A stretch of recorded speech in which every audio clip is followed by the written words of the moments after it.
All right, so let's go ahead and get started. So for this next assignment, we're gonna be talking a bit about teapots and what that means, how to design them, and I'm gonna give you a bunch of different looks.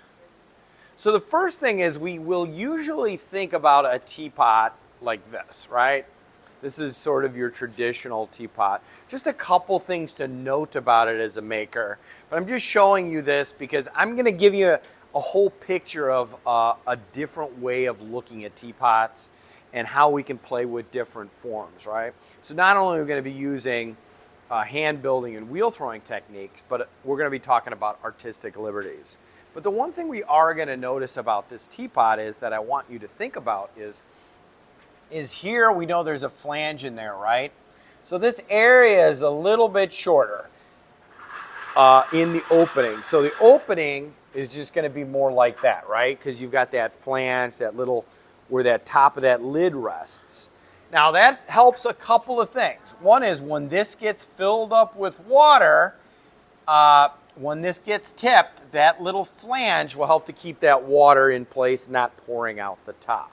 All right? So when you're building your teapots, think about those openings not being very massive, okay? Because once it turns, you don't want it coming out the top, right?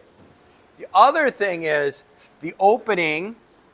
So if we look at this, this has been cut out, and then that can, all your water line can all be filled to here, right? So by having this amount of teapot here, liquid, this chamber will begin to fill, okay? So, you know, you don't want your hole up here or up here. You want it, if you can get it lower down on the pot, that helps a little bit. Now, I'll sometimes put my spout here and have my opening here, and that works okay, but that's because that's a little bit narrow, okay? And it's something we're going to talk about when I'm making the teapot for you, all right? Does that make sense? Yes. All right. So what is a teapot? A teapot is a container with a lid, spout, handle, in which tea is made from and which it is poured, all right? Now, I love teapots, and I love teapots because they give me the ability to use all the different components that we find in pieces. And what do I mean by that? You've got your main body, right? But you've got your handle you got to make. You've got your lid you've got to make. You've got your spout you have to make. And all of these parts need to come together. And so when we get to your artistic liberties, like how am I going to play with the spout or handle, you can really get creative, okay? It's a very fun way of working. All right. So this is my former professor. I always like to show this. His name is Harris Deller. This is done on the potter's wheel. Now, it's very thin. It's only about this thin. So he would throw these shapes, paddle them, and push them into forms, and then take the short form shaver and scrape them away, and then stack the parts together. Now, it actually doesn't function as a teapot, all right? Even though the lid comes up, this is really just a fake little hole, but it gives the representation of a teapot, which I think is kind of fun, all right? So it's purely for sculptural, but its reference is a teapot form. Again, it's wheel thrown, all right? So if we look at this, this is another one of his teapots. That's what the side profile looks like, okay? So this is the front, and this is the side, all right? Again, just really an idea of exploring the form. All right. This is Dan Anderson's piece, all right? This is a teapot as well. So we can see the spout. This comes off as a lid. It is wheel thrown, all right? So it is to reference what a teapot is. So I want to get back to that first teapot I showed you at the beginning. That's how we think about a teapot, right? But you guys are artists, so you can incorporate different ideas, all right? All right, now this is Jim Lawton's work. This was thrown on the potter's wheel, and it was darted. So he threw it like a long ring like this, pushed it together, pushed parts, cut it out, and then just kind of molded it all together. Again, it's a functioning teapot. All right. What kind of what? What kind of yellow is that? Is it regular What yellow? kind of yellow is that? This is probably done at lower temperatures. All right. It looks like it's terracotta clay. I like the designs, little shapes. Yeah, the designs are kind of neat, right? Very neat. All right, here's another example of his pot, okay? Again, wheel thrown. It's probably an extruded handle. All right. This is Stephen Hill's piece, all right? So some of you guys are familiar with him. He is a studio potter that lives in Kansas City. I like his organic shapes, okay? I like that these are, again, done on the potter's wheel. He uses a little bit of slip. He allows the spouts and the handle to have a little bit of form. I think it looks pretty nice there. Yes? Yeah, it is. It's very mirror-like, right? So he's using transparent and he's using kind of these opaque glazes. All right? Yeah, it's kind of neat, right? All right. We can think about teapots as not only in terms of it being sort of this standardized way we think about a teapot, but we can use the figure, right? The first piece I showed you was kind of a contemporary approach of an idea of a teapot. Not functional, but it had all of its elements. In this case, the person's really, I find this really to be kind of fun. This is Joe Bova's teapot. And if we look at the nose, that's where the teapot, the tea is coming out of it, all right? So there's a little bit of fun here. Now, he may not have a traditional lid in the top, but he might as well, okay? So just something to think about. So if you want to think about creating something that's figurative, that might be kind of fun. I can't help but to say snout and spout. Yeah, right? Snout and spout. Yes, absolutely. Yeah, kind of interesting, right? Kind of interesting. And I can see a teapot, you know, some of that liquid coming out of the mouth, all right? I was just trying to understand why would you put a bed for tea, because tea is usually like a spiritual ceremony. So I think it's kind of, I'm trying to figure out getting this how why would you use a bed? Yeah, just having fun with it, right? You know, just, yeah. Yeah, the artist is just kind of having a bit of fun, right? All right, and here's another one of Joe Bova's teapots, although it's a little different. We see more of that traditional teapot shape in there, but we're incorporating sort of those figurative designs, okay? I love this because it's almost like the Shriner's little hat that you got on top of that monkey. And I love the handle, and I like the different colorings of this.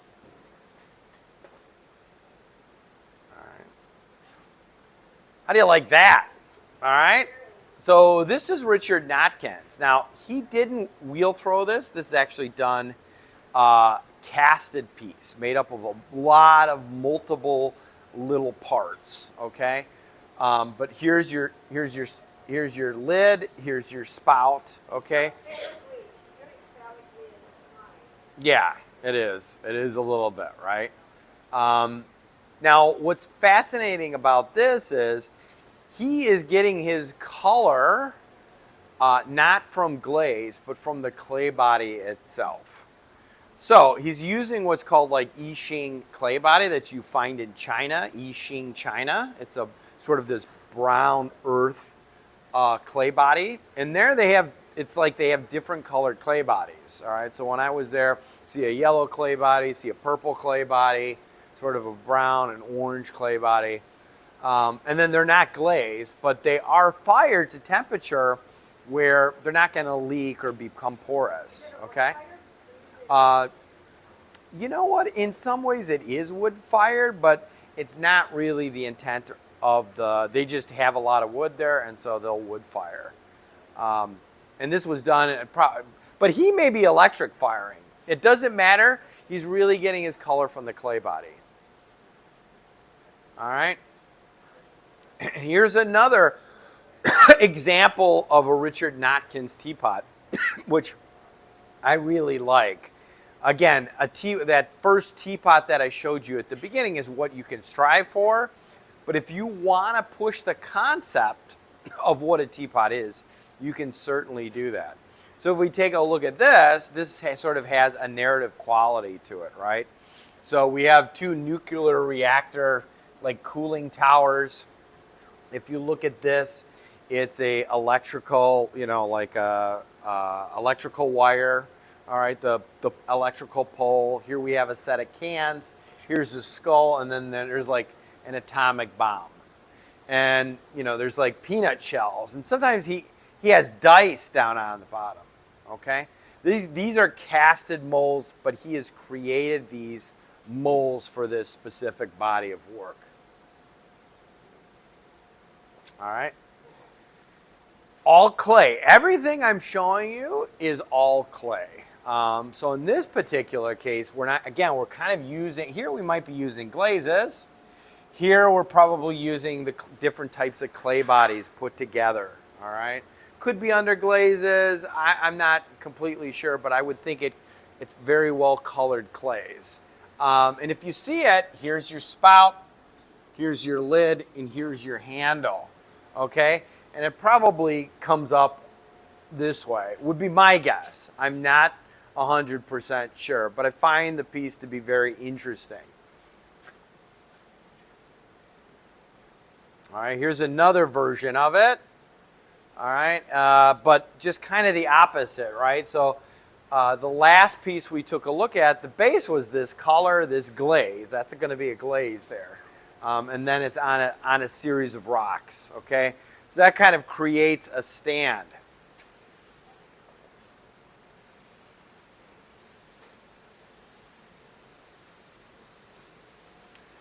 I believe these are hand-built, but what I like about it is the concept of the teapot, all right? Again, not that standard shape. It's probably a series of molds kind of put together, different parts, and then drawn together, which you're encouraged to do if you want. Although I'll be teaching you guys mainly throwing techniques for lids and handles and spouts. However you want to build it is fine. You want to slab build it, you want to cast molds and put parts together, you want to wheel throw it, it's all okay, all right? But again, take a look at the artistic liberties, okay? What makes these different or unique? I mean, I really find this, this elongated sort of triangular teapot working pretty well, okay, in terms of the design. And I like that it's got these little feet, all right, that kind of picks it up. And the use of multiple colors, okay? All right, now this is casted as well. Bunch of different pieces put together, but if you look at the form, you can start to begin to see the teapot, right? So here's the spout, here's the lid, and here's the handle. And it's sort of it feels very strongly related to plants, all right? How flowers may grow, or how really it's very, has a lot to do with flowers and vegetation. All right. Now I think this is actually metal, but I just wanted to show this, that I thought this was just kind of interesting approach. I like it because of the sense of movement that's here. And another thing that the artist is thinking about is the texture or surface. All right. So not just giving us the standardized smooth surface, but sort of this surface that has almost like a scale-like quality to it.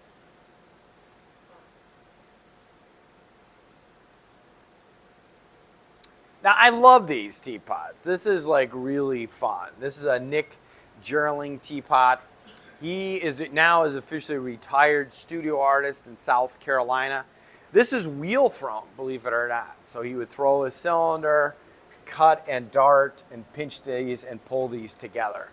All right, and I like it a lot because when we showed you Joe Bova's in his approach to figurative, right? We saw the pig looked exactly like a pig, right? I mean,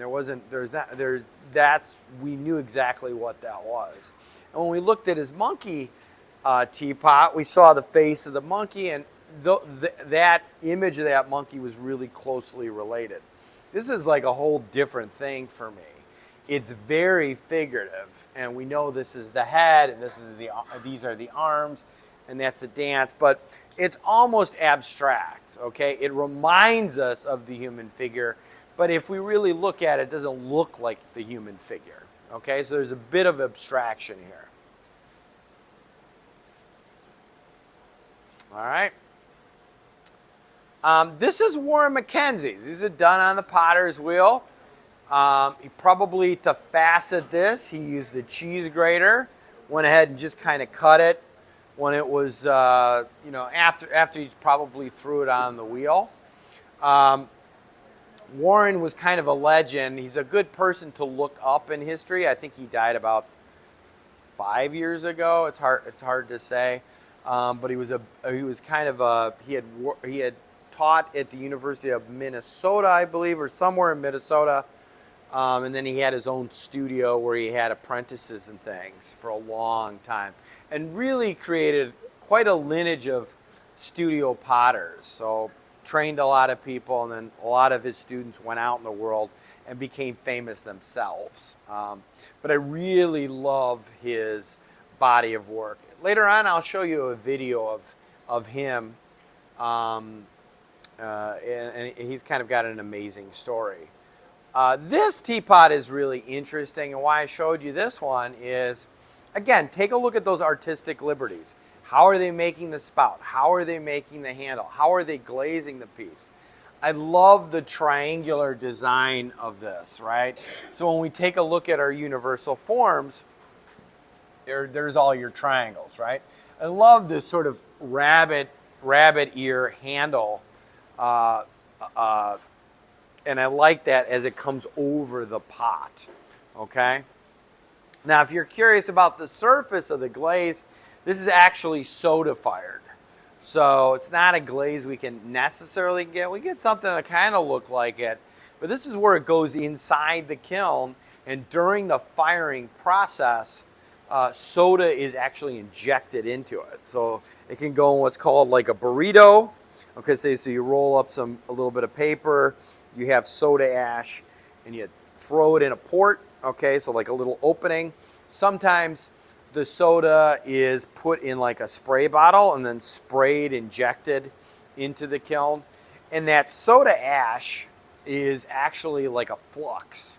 Okay, so when it hits the glaze, it gives it these beautiful glossy surfaces and vibrancy, and it gets that glaze to run a little bit. Yes, Lauren? Is it the same thing with the wood ash? Yeah, very fluxy in nature, okay? All right, so this is my piece, right? So if you guys want to know what I do something like this. But I'm inspired by the idea of creating a teapot, all right? A teapot that works, but it's kind of in a narrative itself. So I'm interested in architecture.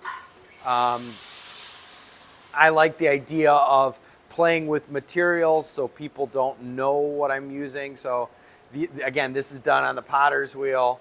And then it gives a sense of scale by looking at the windows, and sort of this, again, these sort of building-like quality, okay? So again, a teapot just doesn't need to be a teapot. You can have a lot of fun. Where is the piece? That piece, it might be in the museum right now. So you go walk down there, check it out. So if anybody's curious about my stuff, I've got a whole bunch of pieces in the museum. And it's usually open till about 8 p.m., all right? And here's another one of my pieces, okay? I like to show this one because I threw it on the wheel and then I kind of ovaled the form, all right? So I throw a ring, I cut it and then add some water and make it whatever shape I want to make it, okay? You're going to have a lot of fun with that. You know, we could be thinking about, okay, you could do oval, but you certainly can do any shape you want. You could do diamond. You could make it a clove shape. I mean, it's all within however you want to bend and twist that, okay? All right, here's another one of mine, okay? This one is down at the museum if you guys are a bit curious. Again, it's that ovaling of Ovaling of those shapes that I throw on the potter's wheel. The spout and the lid, this is all thrown as well. So through that and threw it straight, and then I cut it on an angle and I reattach it. All right, and this was thrown, and then I just kind of hand built that. Okay. But you can't put these teapots in a stove. No, you never want to put your clay teapots on a stove. Okay. And then here's just another one. Okay. And this time I'm really using a circular, kind of a circular shape.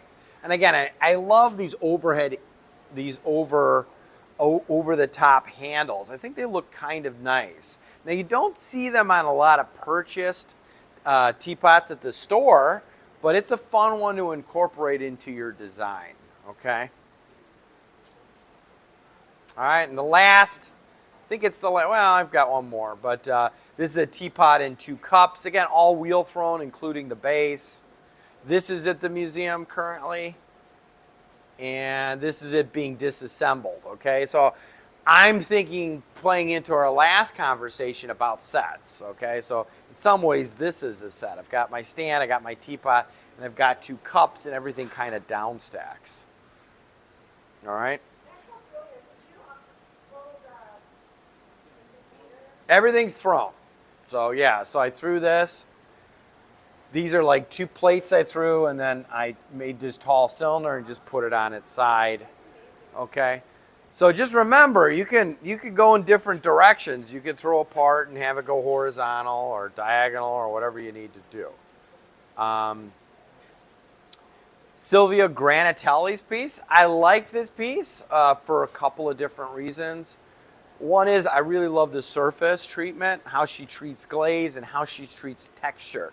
So again, you don't have to put a smooth surface. You know, by her carving these in, carving these different areas and kind of segmenting this piece, you see that the glaze gets into these grooves. And then up here, where the glaze is a little bit thinner, it goes a little bit wider. So you really get this beautiful contrast.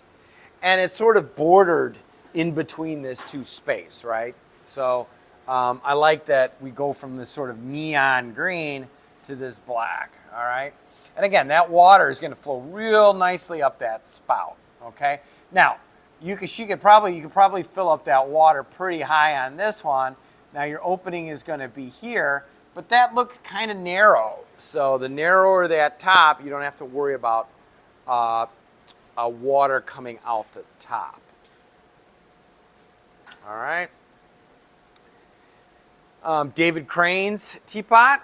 Now, I like this teapot. Obviously, I like what he's doing with the different glaze combination, creating these sort of rectangles.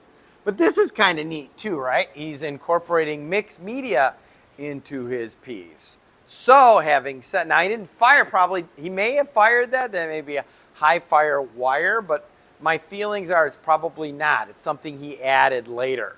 So if you hate making handles and you're like, you know what, I hate handles. I know some of you guys hate handles. You could maybe come up with something like that. You know, you could purchase these beautiful bamboo handles as well. So, you know, think about it. Or maybe you even want to make a handle. Okay, maybe that could be a fun component for you in this. So again, not everything needs to be ceramics. Maybe you want to incorporate concrete. Maybe you want to on a stand. I mean, you have a lot of different options here. All right. And here's another example of that idea of playing with the handle using a different material. Here it blends really well together, right? It almost seems seamless. But if you hate making handles, here you go, right? The pattern is kind of interesting as well. So if I had to say what the person did, they probably dipped the whole piece in Shino, very thin to get that nice red, brushed a little wax, all right, let it dry, and then dip the piece in some kind of rutile-based glazed, and then wherever they put the wax, that glaze doesn't adhere to that area. It creates that really beautiful pattern change, okay? So I'm going to demonstrate that for you guys later. I've done it in the past. I've kind of walked away a little bit from it, but I think it's a really good technique to bring back and to show some of you guys. Like Shino white and then splash black and then whatever they dip in glaze, like matte white or whatever. No, what I said was you dip it first all in Chino, and then you just wax this area, Yeah. and then you let that dry, and then dipped it in another glaze. I don't know what the glaze that person's using. I mean, it looks very rutile or titanium based. Yeah. Okay, but wherever that wax was placed over that first glaze, you get that sharp glaze. But that's definitely Chino. All right, thin coat. This is done on the potter's wheel as well. So after they threw it, I mean, they kind of created this base, cut that area out. But then this is kind of an interesting way of adding these sort of diagonal lines into a piece. So when you're throwing it, you're very conscious of making those diagonal lines. I love, again, this overhead handle. Now that may be an extruded handle, may or may not. I'm just want you to think that you can incorporate extrusion to using the extruder too, okay? So again, if you don't like making handles, I'm not discouraging anybody from making handles, but what I am trying to encourage you guys to do is to think about different ways in which you can incorporate handles, okay? You could buy a handle, you can make a handle, you can use the extruder, you could do a slab over the top handle on the back handle. There's a lot of different approaches, okay? I'm going to show you a couple of different approaches. I'm also going to show you a couple different approaches to spouts, okay? All right, this is just kind of an interesting one. I like this one because they're using sort of this myolica technique. It's not something we do here, but it's becomes very, you do a lot of painterly quality. These are done at lower temperatures, cone 02, cone 4, right around this temperatures. There's a lot that's done, usually on terracotta clay. You can get this really beautiful painting quality. You find myolica in Italy, Morocco. You see a lot of this. What I like about this is that kind of like little legs, right? So they kind of elevate the pot. So that's another thing that you can really be thinking about incorporating. All right, got a few more. I don't know that he throws these. He very well could. You could probably hand build this too, but again, that's that sort of, if you wanted to throw it, you throw it like a ring, and then you kind of paddle it, and then sure form it. Do you guys see the sure form lines? So that will give you sort of that square-like consistency. This is done at lower temperatures as well, okay? Looks like a terracotta clay body. All right, just another one. I like the overhead handle, although there's not a lot of space between the lid and the handle, but I still think it's a really neat piece. I love these little markings here. Does anybody know how that was created? It's the thumb, right? Dipping it in glaze, but it's just a beautiful little thing. So sometimes everybody wants to glaze the entire piece, but this is where you can really make it kind of neat, right? Works really well with the piece. No, not an accident, not an accident. Here's another interesting piece. Okay, again, a different look at a teapot than what we saw at the very beginning. All right. I'm just going to kind of show you a couple more.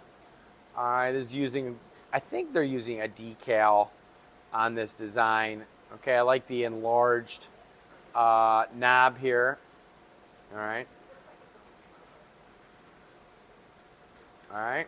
Now, I like these two side by side. This one's clean, pretty well and organized, right? Just know your personality. This is Ron Meyer's piece. It's loose, right? And I like this a lot because I love the little drawing work on the, I don't know, it's like the angry cat or something it's got going on there, but this little drawing in here. And then I love that beautiful handle. Okay, it does a lot of wood firing, I believe. But again, if you don't want it, you want to be loosen up your style, you can do that, okay? So again, not everything needs to be smooth and perfect. All right, here's another one, nice pattern, okay? I'm gonna just kind of go quickly with the rest of these. All right, just to get you guys to think. If you want me to slow down, we can slow down, okay?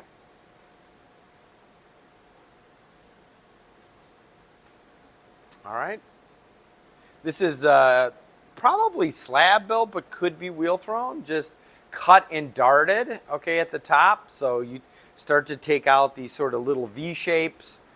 Again, probably hand built, but you could go that way and then kind of cut V's and then tuck everything together. When it's a little stiffer off the wheel. All right. I love Elaine Coleman's work. I think it's just gorgeous. I like how she manipulates the form and the shape. And then if you look at it, and you really look at it closely, you'll start to see frogs and other little things. So there's a couple little frogs here. They look like they're hanging out on a leaf. Okay, and she's using that Celadon glaze, all right, to really get this to pop. And Celadon's great if you're going to do carving or add texture because you can see through that glaze. All right, it's kind of like a window. We can see through that. All right, just another one. They just keep coming, right? Here's another one. I like how this is offset. Again, nice oval design. All right, Sam Chung's. This is slab built. All right, but again, you can. If you decide you want to do some slab building, that's a... That looks like different shapes, or a circle, or a square, and a rectangle put on top of each other. Yes, yeah. So you said that it looks like different shapes, right? It is. It's got a lot of different shapes. Okay, so here you sort of got this half oval here. All right, you got sort of this triangular shape. You've got soft edges, and then you've got really geometric. All right, just a couple more. All right, just for you guys to take a look. Here's where we're just kind of pushing out the clay. It's almost like a pickle, right? It's got a little pickle quality to it. Look at this handle. This is kind of neat. I can't tell what they're doing. It looks like a little metal handle here, and then you've got this beautiful handle that complements this dark glaze here, and then you got this really beautiful green glaze here. All right, look at that perfect little drip. Now this is Laura Meaden's work. I really like her work a lot. She's a studio potter herself, and she does a lot of soda firing. So what you're looking at is a bit of soda firing. All right. Doug Peltzman. He's not really making this currently, these kind of body work, but I find these to be really interesting. All right. Just going to kind of start moving through these. Love this shape. I find this to be really interesting. Look at that elongated spout, elongated handle, right? Look at how low this is. Again, I like that we've got some feet here. Look at that little top. It's almost like a perfume bottle top, right? Might be a little tough to get tea in there. Might need a funnel, but I love it. I think it's just really, really a cool design. And look at that handle, right? All right, Jim Connolly's work. These are wheel thrown, and then he kind of alternates the shape, and I think he uses the Sureform shaver. To get his surfaces, he puts on a glaze, and then he sandblasts it, okay, to sort of give it this sort of kind of weathered look. If anybody's interested in doing sandblasting of glazes, come talk to me. We're very, okay, so we'll grab you, Lauren. But we have a sandblaster upstairs. I have to double check to make sure it still works. But there's a massive compressor upstairs. I think it works. It should be okay.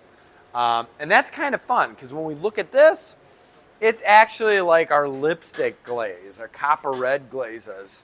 And then you just take that surface off, okay? How do you like that? What is sandblasting? It's basically where you take, you have these like, I forget what it is. It's like little silicone, and there's this little chamber. You come in with 2 rubber gloves, and you spray it like a hose, and it takes the surface of the glaze off. So it literally removes it. All right. Yeah. Yep. So this is kind of fun, right? I don't think it works. But I like it. I like it as an idea for a teapot. All right, just a lot of fun. Okay. But you can't find its way out. Yeah, it can't. So, but it looks like a teapot, right? What kind of purple is that? I don't know. Probably a barium purple. Okay. Um, Sergey's piece is really interesting to me. So that's a teapot. All right. If you guys can do that, I'll give you an A for the semester. Right. But he's an interesting person to look up in his work. Sometimes he just does figurative things, but sometimes he'll incorporate that functionality in it. So here he creates these shapes, and then he kind of paints on them with glazed material. So they are fired. So he takes these. He is a very gifted painter as well. So if you have the ability to paint, I think ceramics is a great media for that as well. Okay, but you could do that in sort of a three-dimensional space instead of a two-dimensional space. All right, couple more. I think this is Jason Walker's. Here if you look at it, it's a couple of different things. You've got like this light bulb, okay, with this car. You got a bird. You've got another light bulb going this way, and then some hands. Just really, again, very loose interpretation of a teapot, but it probably works pretty well. Probably pretty well. That one's kind of fun, all right? So we're taking a look at historical figures and sort of recreating that in an interesting way. Again, your teapots don't just need to be a functioning teapot. They can actually create a narrative, okay? All right, getting close to the end here. Another teapot. Okay, again, you can see the lid there. The spout's probably going to be up there. Does that thing whistle while you, there's a peephole that sits the bird? Yep. Yep. All right. These are kind of neat, right? Opposites of one another. I really love this one. This one really speaks to me, okay? Again, look at that handle. Look at both of these handles. This is beautiful too. All right. These little guys, these are little teapots. They're like that big, okay? Beautifully glazed, interesting surface treatment. All right. And that is it. Do you guys have any questions on that? Any questions? Let me shut this off.